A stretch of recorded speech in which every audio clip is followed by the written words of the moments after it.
Ladies and gentlemen, William Samoei Arap Ruto, the President of the Republic of Kenya, is a cornered man. And William Ruto is under a lot of pressure. Kenya Kwanza government popularity is currently very low. The state of economy is not doing him any favor. The truth of the matter is that Kenya Kwanza and William Ruto have actually lost the hustler narrative.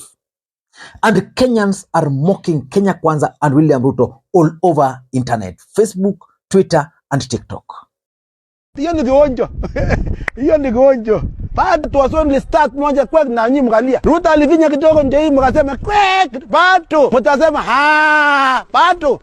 Sahi bado maneno. Ruto aendelee kufinya. Ruto finya. Finya kabisa. Finya. Baka waimbe mzuri.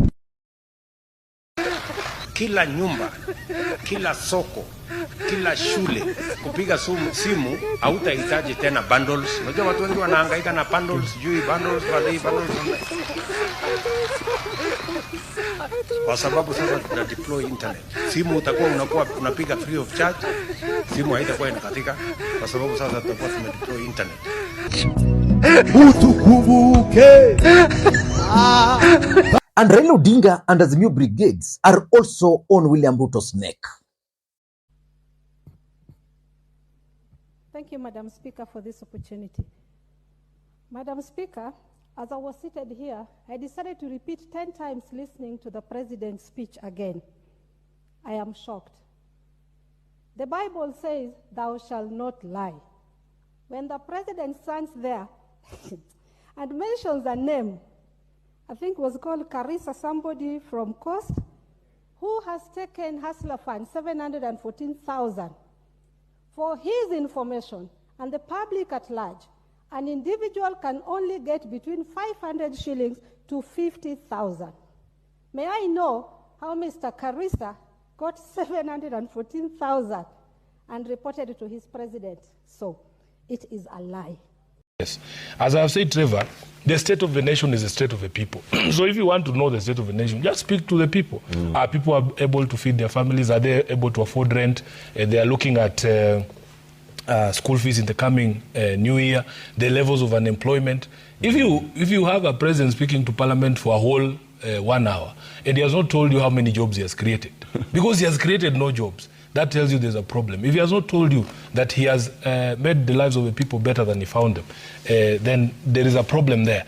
So William Ruto today convened an urgent meeting with the top government officials, cabinet secretaries, permanent secretaries, advisors, and other key players in government. So in this video, ladies and gentlemen, I want to reveal to you guys the objective of that meeting. But before we do that, for those who are watching this channel for the first time, please take a second or two, click that subscribe button so that next time we produce a video like this, YouTube will automatically notify you. And to the subscribers, I want to continue thanking you guys for your continued support, because without that support, this channel cannot be where it is. Ladies and gentlemen, William Samoei Arap Ruto, the President of the Republic of Kenya, is under a lot of pressure.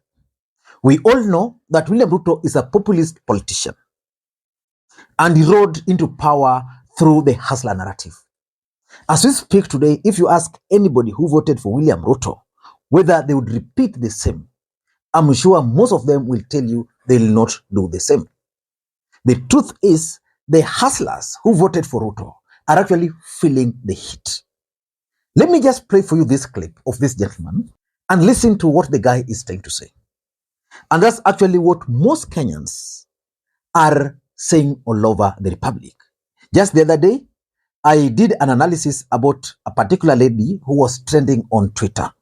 For those who followed that analysis, compare it to this. Good morning, my people. Huwa mnaona nikifanyia video zangu zote hapa. Mimi ni mkulima mdogo, sikosi nguruwe zangu 2-3. I can tell you, this is the wrong time for a young person like you to think of doing farming in Kenya. Not even a young person, any person doing farming in Kenya. Don't dare when Ruto is the president. And I'll take you through experience. Last year, 70 kgs feeds za nguruwe tulikuwa tunanunua 22,500 hapo. Saa hizi 70 kgs ya hiyo yenye tulikuwa tunanunua 22,500, saa hizi inatoka 2,700. Kama ni dawa, because of the taxes, Kama ni dawa, kuna dawa tulikuwa tunaita Kataso, inadungawa nguruwe, ina enhance metabolism, nguruwe ina grow haraka. Hiyo dawa last year tulikuwa tunanunua 3500 na ungepata hata 3300 huko town. Saa hizi hiyo dawa inatoka 4700, imeongezeka na 1200, the same dawa. Na hata inakosekana kwa sababu hata wenye wana stock aggregates wanashindwa kustock because it's becoming too expensive. And if that is not enough to the farmers, farmers wengi hawauziagi brokers hizi nguruwe, kwa sababu brokers wengi huwa wanafinyilia farmers sana. Huwa wananunulia farmers around 12,000, 13,000, nguruwe yenye ingetoka 20,000 plus huko juu. Sasa farmers hao wadogo wengi, mtu na nguruwe zake 3-4 wanapeleka place inaitwa Farmers Choice. Huko ndio at least mtu alikuwa anapeleka anapata maybe 20,000 nguruwe, 17,000 etc. Saa hizi Farmers Choice wameandikia wakulima wote barua. Wakawaambia kutoka January hakuna mkulima atapeleka nguruwe huko kama hana ETR machine kwake nyumbani. Sasa uniambie ule mkulima mdogo anayekaa nguruwe 2, anayekaa nguruwe 3 kama sisi, utaanza wapi kwanza kutafuta ETR machine? Ati nguruwe itoka kwa nyumba ndio uende ununuliwe huko, lazima ukue umeilipia ushuru kwako kwa shamba. Na ujue umelipa ushuru through the feeds venye zimeongezeka maradufu, dawa zimeongezeka maradufu, umelipa ushuru through VAT vitu zako za kukula venye umelipa ushuru, na nao wamekufuata mpaka penye kwa shamba nyumbani. Ukipeleka lazima ukue umefanya ETR, ukipeleka nguruwe yako huko ndio ikubaliwe. So the question is, why do you think William Ruto convened that meeting? Because in politics, nothing just happened for the sake of it. Everything is normally well planned, well scripted, and executed to achieve a specific political objective. Nothing in politics just happened for the sake of it. Let me just go through their Facebook and Twitter handles to tell you what they explained to Kenyans was the objective of that meeting, which is not really the truth. Let me go through the page of Felix Koskei. Felix Koskei, I think, updated it. Koskei, okay. This is what Felix Koskei updated. Felix Koskei is the Chief of Staff and Head of the Public Service. This is what he posted. Attended the National Executive Pitstop retreat presided over by President William Ruto at the Age Convention Center, South Sea, Nairobi. The meeting brings together Cabinet Secretaries, Principal Secretaries, and other senior government officials to take stock of the progress in the implementation of the bottom-up economic transformation agenda.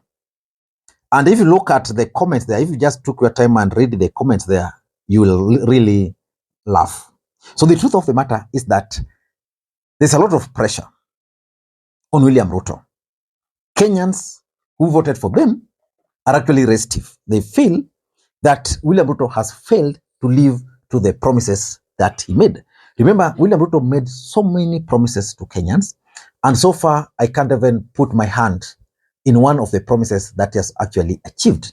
But why do you think William Ruto convened this meeting? If you ask me, this meeting was a reaction to Raila Odinga's re-emergence, because Raila Odinga is now coming out again. Remember, William Ruto had stopped working and he had embarked on going directly to the people. And from all indications, the people have actually rejected him. And now he's now trying to go back to the office. So for me, the first objective of this meeting is generally the government communications. If you've been paying very close attention to Kenya Kwanza government, they've been trying to streamline their communication strategy. But again, it's not very clear.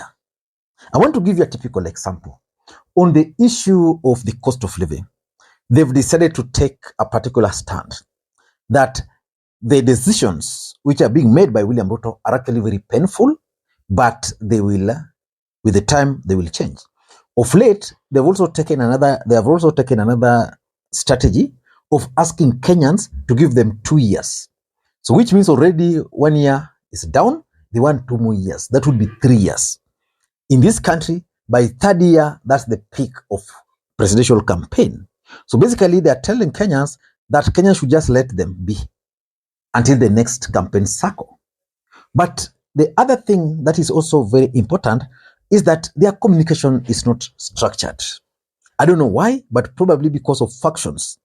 When they increased the charges for IDs, for giving, birth certificates, that particular time, I was shocked that the Attorney General also just read the whole thing, just like the rest of us. Perhaps being the chief legal advisor of government, a lot of Kenyans today have been all over complaining about now, a marriage certificate being much expensive than dowry itself in terms of the new charges. What will you take on that as the country's legal chief advisor? That's not my line, but I can say that when I saw those changes last night actually, I was also surprised at the rates at which they were being increased. But I think a lot of consultation is happening. So I just want to tell Kenyans what they have said through social media, through various other medium, has been heard.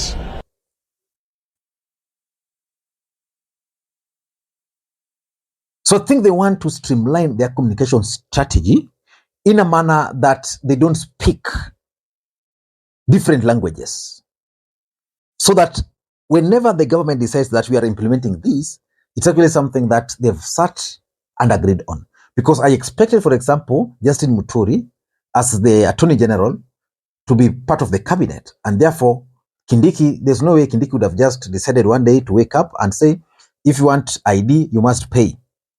And basically he's telling Kenyans that if next time you want to vote, you must be willing to pay 1,000 for you to vote.